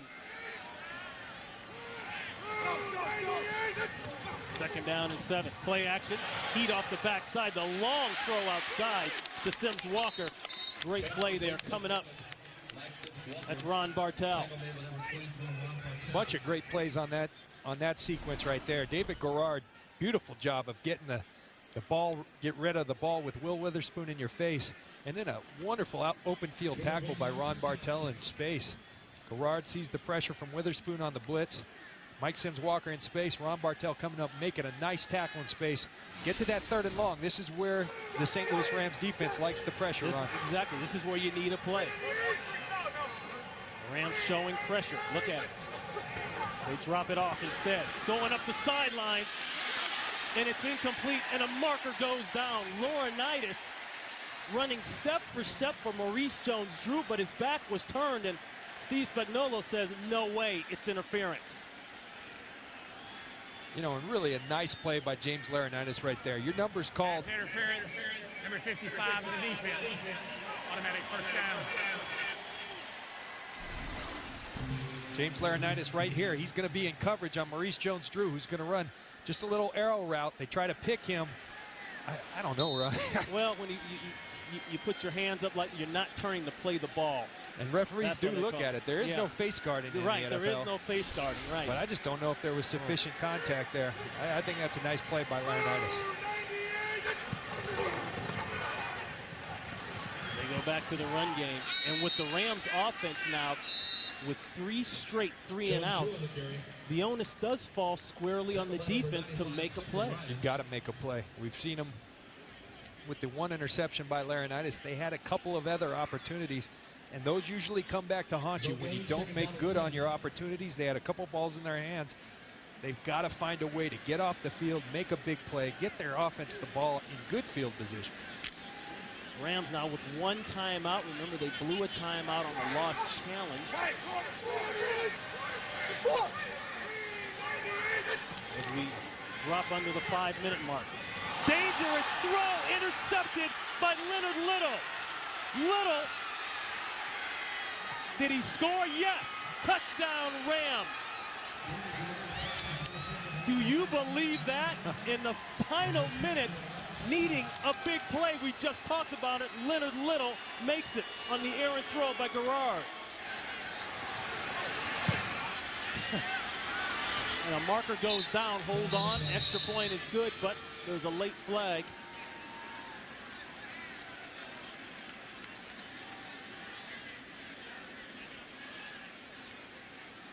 It's almost like we've got a play script. We just talk about it. And the irony of all that, John, you mentioned it. David Garrard comes into this game with the lowest career interception as we wait for Jeff. Offside defense, number 95. That 5-yard penalty, the assist on the kickoff. Mike Thomas deep, struggles with the sun a little bit, gets it under control. Hit at the 23, down at the 25-yard line. The Rams trying to get rid of that longest current losing streak of 15. And we mentioned at the beginning of the game, however, they do play the Jaguars very tough. They're 2-0 against the Jags and very good against AFC South teams, winning 4 of their last 5. This Rams D, now all of a sudden you get the long interception return. Leonard Little comes back on the field. But they're gassed, you know, and get that long run. Right. But now you got to come right back up, and you got to continue to make big plays. Keep this Jaguar team out of an end zone. You can give up a field goal, no touchdowns.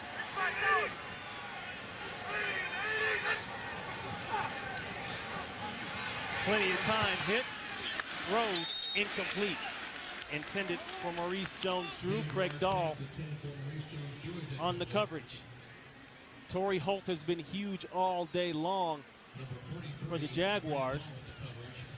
5 catches, 101 yards. But this is the time I've got to believe Garrard is looking for. Yeah, you know, I think you feed your best players right now, and we saw Maurice Jones-Drew get on chart last drive. I think you feed Maurice Jones-Drew and you go after Torrey Holt. He wants to win this game in the worst way. Put it in his hands. Garrard out of the box. Nice move. Garrard with the first down and then some. So David Garrard not finding anything downfield. The coverage was excellent. He does it by himself for 13 and a first. And these Rams were very aware of David Garrard's mobility coming in. Talking to James Hall, their defensive end. He's an accurate passer, he said, but the 2 things we're most concerned about, his run ability, and he's very strong-legged. You see David Garrard break a couple tackles on that sequence. His mobility really coming in handy here today.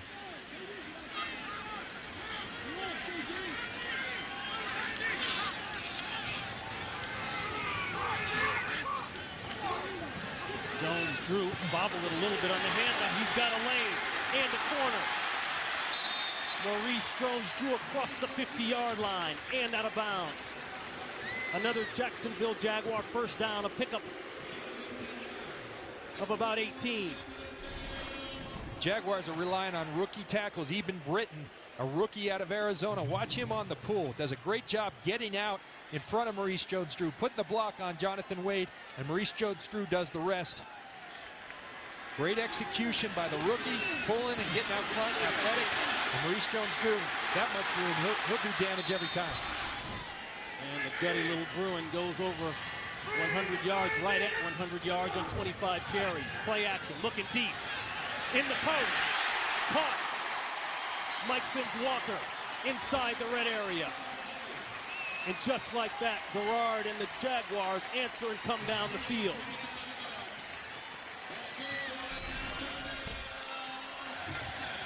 See David Garrard here. You start to run the football. Play action becomes much more effective. The linebackers get held. Mike Sims-Walker, terrific job of catching the ball with his hands, controlling it all the way to the ground. 12 in the huddle. Offense. 5-yard penalty. Still first down. Now, that may not seem like much, but that could loom big. Jacksonville just hit with a 12-men in the huddle lingering penalty. That's only 5 yards, but at this stage of the game, in this part of the field, that could be magnified. Every yard's important. Every yard is important. Penalties kill you.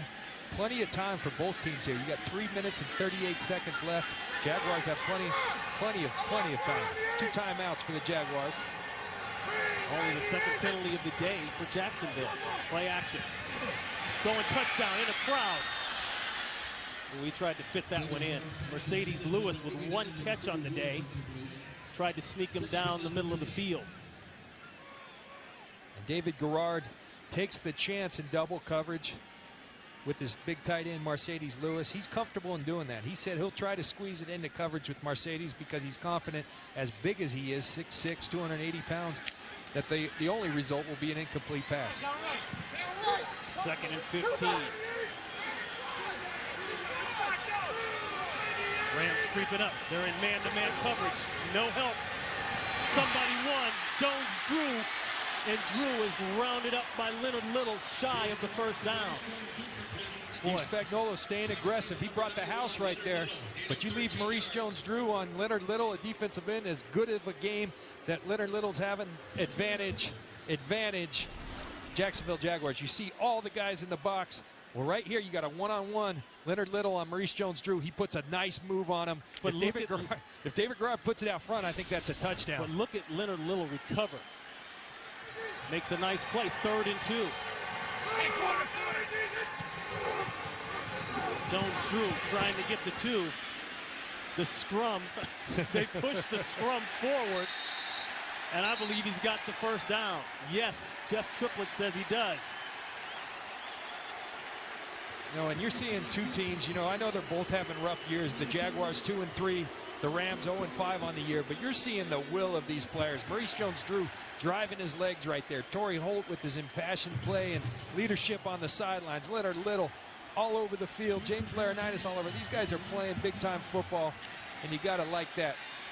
And here's where Jacksonville has imploded, so to speak. 4 possessions, 2 touchdowns, but a fumble and an interception. Sounds like the Rams of last week. 1st and goal. Jones-Drew puts his head down, runs through 1. He'll take it down to about the 3. Bartell and 2 others there for the tackle. The 2-minute warning. Got one-on-one coverage outside, but I would give it to this guy right here.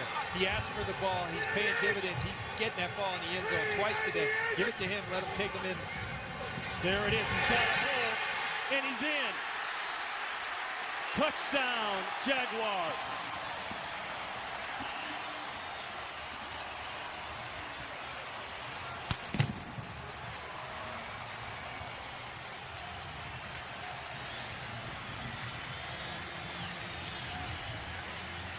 The 3rd touchdown of the day for Maurice Jones-Drew. This half, he has come out and exploded. You said impose his will. Well, he's done it. Going over the 100-yard rushing mark. He said, put the team on my shoulders. Yeah, the old saying, he talked the talk all week. Well, he's walking the walk today. I think 155 yards, total yards now, and just really imposing his will on this football team. Watch the replay. Eugene Monroe, the left tackle, with a nice block on Chris Long. Chris Long tries to get back in there, but Maurice Jones-Drew is going to keep those legs going. This little guy is showing up big for these Jacksonville Jaguars. His first year as the featured back, the guy, as we like to say, split time the last 3 years. with Fred Taylor. Still considers Fred Taylor a strong friend. Talks to him on a weekly basis. Signed that big new contract in the offseason. But you know, with that contract comes a lot of pressure. Absolutely. And if you're the Rams, plenty of time. Minute 53, you've got one timeout left. It's become difficult. Donnie Avery, your number one target, your explosive receivers out of the game. You got a couple, Tim Carter, who just came off the street. Find a way to get the ball in Steven Jackson's hands, out of the backfield. You don't need to take the shots down the field, but you need to get in position. And remember, Ron, that missed field goal for the Jaguars has made this a 3-point game right now. Excuse me, not the missed field goal, the extra point, the bobbled snap by Podlish, and that's critical in this game. But it gets tough for these Rams without, only 3 healthy receivers, 2 that just joined the team here in the last couple of weeks. And they're coming off the heels of 3 straight 3-and-out drives, so it's not like they've got momentum going. Amendola's been an explosive returner since he's joined the Rams. We'll see if he can get something going here. He'll take this one 5 yards deep. Got a lane for a little bit, closed up. Quentin Groves with the tackle. So the Rams will take over with 1 timeout. And a quick game summary. Jacksonville just taking the lead, but a few minutes ago it looked as though the Rams were going to get out of here with 1. Thanks to Leonard Little. He returns the interception for a touchdown, 36 yards. But on the flip side, Maurice Jones-Drew, of the 2 backs, talking about Steven Jackson, he's the one who stepped up and made his presence known. And I think it's opportunities. You got to put the ball in your best player's hands. That's clearly Steven Jackson, giving him opportunity to impose his will. Throwback screen. Jackson, he's got some room. Nice block. Nice move. Jackson. Steven Jackson rumbling. Look at this. First play of the series after 3 consecutive 3-and-outs.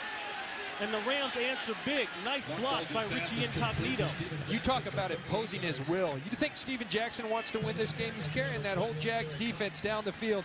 Very creative play call by Pat Shurmur. As I'm saying, get the ball to Steven Jackson. Everybody knows it. You fake the run to him. You fake a screen to the left, and you bring it back to the right. Beautiful design by the St. Louis Rams. 38 yards. 1 timeout.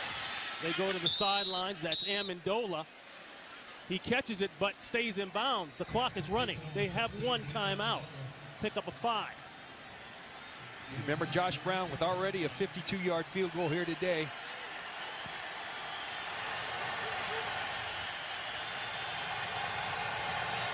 Bolger, 12 career fourth-quarter comebacks. Oh, nearly intercepted.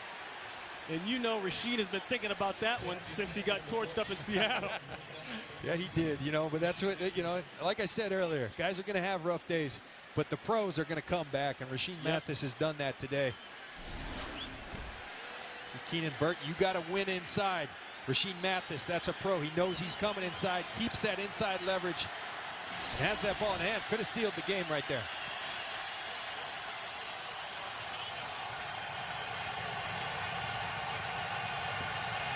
They need a little bit more room for Brown. 3rd and 5. Amendola had the first one. He should get out of bounds.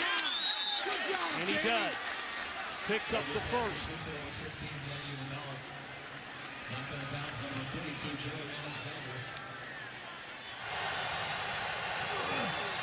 Blitz inside. They pick it up. Knocked away. Nice play by Darryl Smith.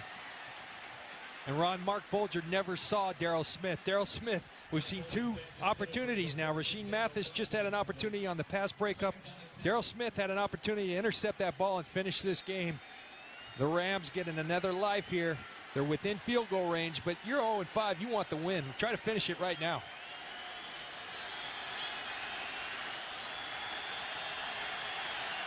.30 seconds. Rams with 1 timeout left.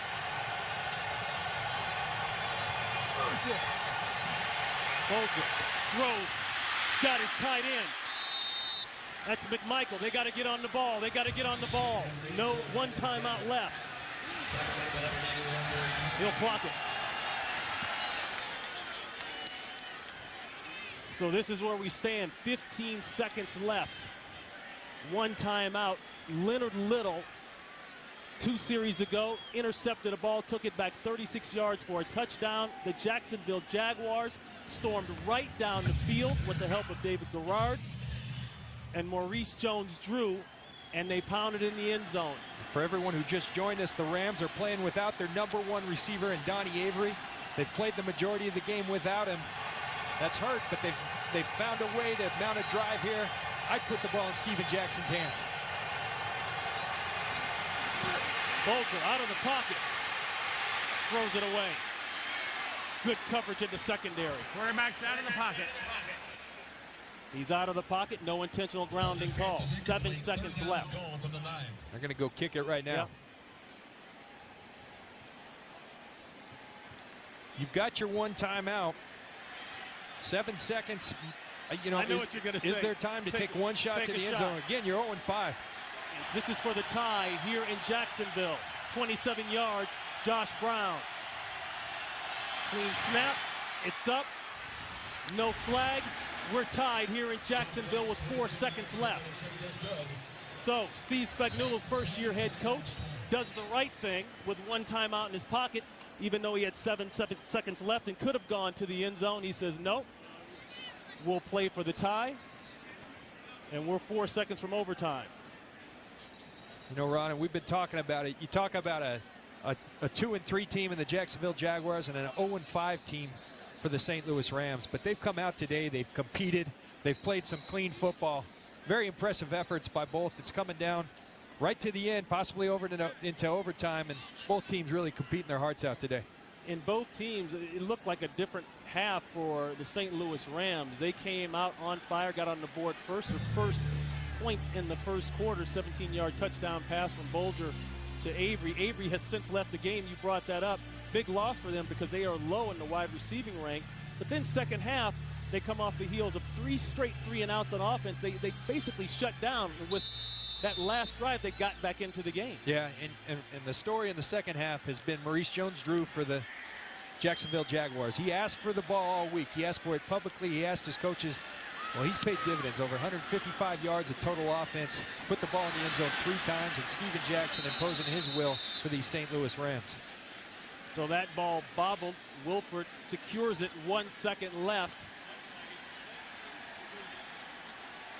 You've got 1 or 2 choices here. You go for the Hail Mary and get some luck, or you just sit on it and play for the overtime. And I think that's the option you take. I think if you're Jacksonville, you got to feel good about the way this second half's gone. You feel like you're taking control of the game, and you're pretty comfortable if you get into that overtime, provided you win that coin toss, that you're sitting fairly pretty. And that's exactly what they'll do. They'll sit on it, and that will force the overtime here in Jacksonville. Some quick overtime facts for this season. The home team is 2-2 in OT. The team winning the coin toss is 3-1, and coin toss winner scored on the first possession twice. Booth reviews in the OT session. They can only come from upstairs. Steve Spagnuolo sticking with the program.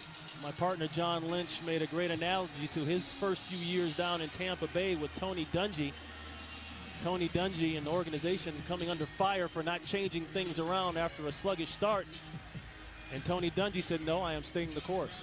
Yeah, he stayed the course. And again, I talked to Tony yesterday. He said as much as it is players getting used to new systems, coaches are learning what their players do best and what they're best at. As we see Mike Thomas, a young rookie, as the returner. And a great kick there by Brown. Thomas won't have a chance to return. It will be a touchback.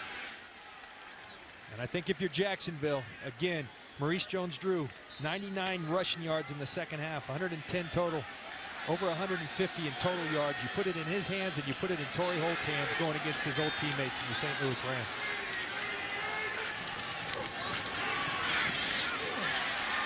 Quick slant. Going away from Holt. That's Mike Sims Walker. Walker active today, inactive last week for violating team rules. They needed him after they got destroyed up there in Seattle, 41-0. He picks up 7. Jaguars hoping they were going to come into this game and sort of breeze right through, trying to get healthy again after that bad game last week. I don't think they anticipated this type of Rams performance, especially on defense. 2nd and 3, corner blitz, safety blitz. Thomas outside, and Thomas will lunge forward for the Jaguar first down. And, you know, and Steve Spagnuolo staying aggressive on defense, brings the blitz with Craig Dahl off the corner. Rather than run into that, that was a called run to Maurice Jones-Drew. You throw the little bubble screen to Mike Thomas and let him work with it. Ron Bartell, the Rams corner, is down. 5th-year man out of Howard. The Rams have substituted quite a few cornerbacks this season. Actually, 2 players are down. I think it's Will Witherspoon as well. Witherspoon is down, as well as Bartell. Now, how many times do you see that? The same play, you lose 2 of your key defensive players. Yeah, you know, and it hurts anytime, but on the overtime drive, it's especially critical. And these are 2 starters for you, 2 very good players. One, your top corner in Ron Bartell. Will Witherspoon's been a fine player for them for a long time. Right. You know, advantage Jacksonville with the injuries. So Bartell off on his own power. Witherspoon, boy, he's being helped off. That's certain bad news. Larry Grant will take Witherspoon's place. And Jonathan Wade will most likely come in for Bartell. And Ron, I can't emphasize enough how critical this is. This is the drive of the game. It's overtime. They score, you lose, and your number 1 corner goes out, and Will Witherspoon, who plays in the nickel package, plays in the base package, he's out as well. And he'll make a last-minute switch and put Quincy Butler out there at the corner, replacing Bartell. 1st and 10. Long throw outside. That's to Ernest Wilford. And Wilford will have a couple. You know, and a very nice open field tackle for James Laurinaitis. This guy's been all over the field today, having an outstanding rookie campaign for these St. Louis Rams, playing at a high level. Quarterback in this defense, and that's what's key in this league. They're going to catch balls, but you better get them down on the ground, and a great open field tackle by James Laurinaitis.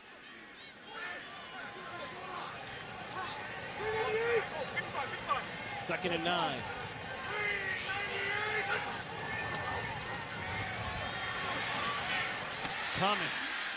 Thomas thrown to the ground by Wade.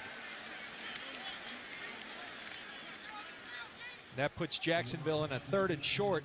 These are the situations they've thrived on. They've been 9 of 13 on 3rd downs today. The 4 that they haven't converted have all been 3rd and longs. Jacksonville does well when they're in these 3rd and short situations. St. Louis tends to pressure up when they're 3rd and long. On these short ones, it's been advantage Jacksonville thus far today. 6 yards on the pickup, all pass thus far for Jacksonville. Surprising because they got to this point by good running. There, they put it on the ground, the 3rd and short, and Jones-Drew picks it up, putting his head down, pounding forward, ran through David Roach, and he'll move the chains. For those of you who joined us late, Maurice Jones-Drew publicly went out in the media and asked his coaches, asked his teammates for the ball more in the running game and for better effort from his teammates. They got embarrassed last week. He's a prideful player. He talked the talk, and he certainly walked the walk today with 3 touchdowns, well over 150 yards of total offense. Josh Brown just tied us up on a 27-yard field goal to put it in the OT. Garrard throws, and it's incomplete. That's intended for Greg Jones. IU dropping back with the coverage. And Ron, Steve Spagnuolo, we see him there as a defensive coordinator, as a head coach, has always been an aggressive defensive play caller. He comes after people. Well, you lose your number 1 corner. Maybe you aren't so sure about being aggressive. But I think from knowing Steve Spagnuolo, he's going to be aggressive. He says, if we're going to lose our way. And puts it on Quincy Butler, Bradley Fletcher, the rookie. Bradley Fletcher, 3rd round pick this year out of Iowa. They're showing man-to-man coverage. There it is inside. Sims Walker. And a nice tackle there, limiting the yards. Bradley Fletcher coming up. Mike Sims Walker. We talk about Torrey Holt, Maurice Jones-Drew. Mike Sims Walker's well over 100 yards today. He was suspended last week. You're going to see him here. You're going to stack the box. Don't go to the run. Let's go to the now route, as they call it, and put the ball to one of our best players in space. 6 passes, 1 run this drive. And the ball has not gone in the direction of Torrey Holt. Surprising, because Holt has over 100 yards receiving on the day. 3rd and 6. Here comes the pressure. Inside, the heater, and Mike Thomas has it. I circled because you get in 3rd down and long, 3rd and +5 with these St. Louis Rams. They bring the pressure. If you bring the pressure, what do you have to do? You have to protect. Maurice Jones-Drew stepping up here, doing a great job of that. This offensive line forming the pocket. Mike Thomas, the rookie, winning in the slot, and David Garrard with an accurate throw. You got a receiver on a safety and coverage advantage, Jacksonville.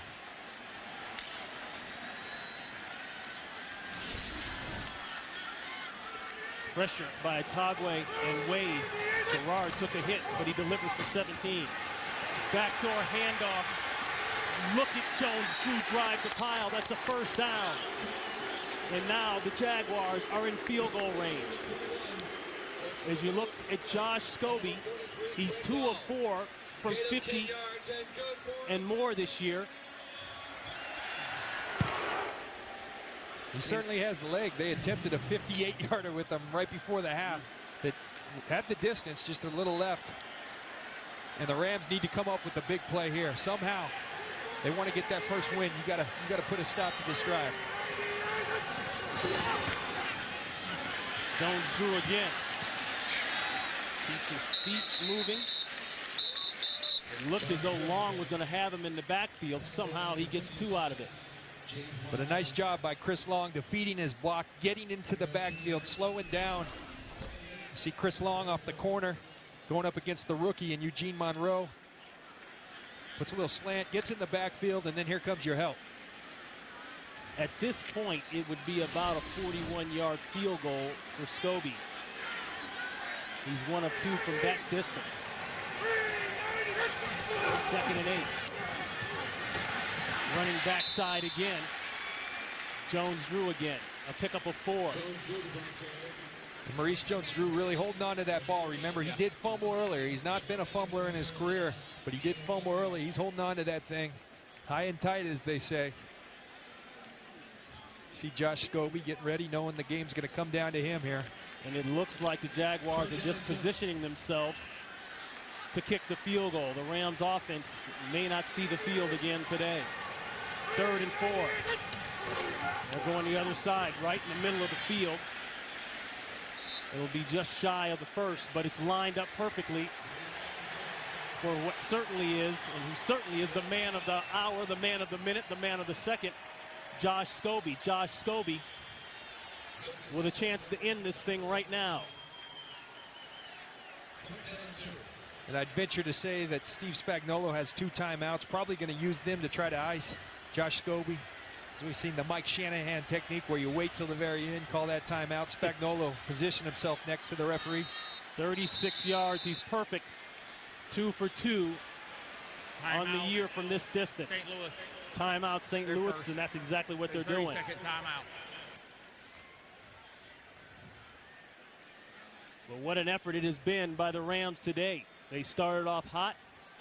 Bolger going down the field, hit Avery 17 yards out.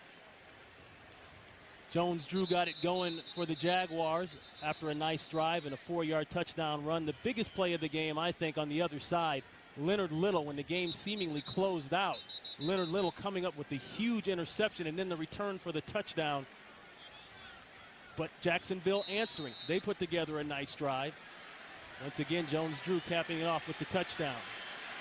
For the win, 36 yards out.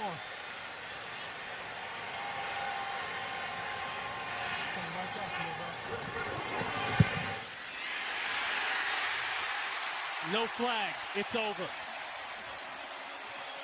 That's the end of the game. So the Jacksonville Jaguars don't take the lead until late in the third quarter. They fight back in overtime and pull out the victory 23-20.